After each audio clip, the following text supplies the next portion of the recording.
आता नाही सांगच का तुम्ही म्हणलं चैता दिसतात ते म्हणजे बंद केला मार्गशीर्ष महिन्याची चैता दिवशी तर म्हणलं चैता दिवशी महाप्रसाद ते देतात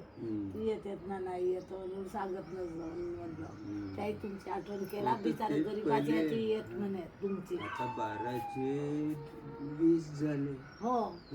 आता 26 वस्तू माग झाली पगार आमचे उभा राहा पगार भरला का नाही भरला किती बोलला भरला तुम्ही नको सांगा मला पगार भरला का बघू फायदा किती मला सांगते पहिले एक बनियान घेत होतो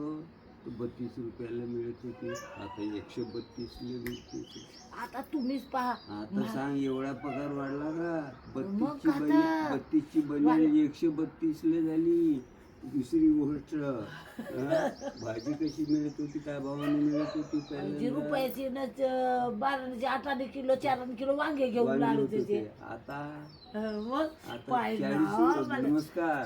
आता 40 रुपये किलो झाले होती मालकणपूर मध्ये केवढ्या किलो दाना इकायची ना आता केवढ्या इकत्याची पहिले मावशी 1500चे भावाने विकत होतो आता किती झाले भाव 2000 झाले म्हणजे शेतकऱ्याचे वाढले का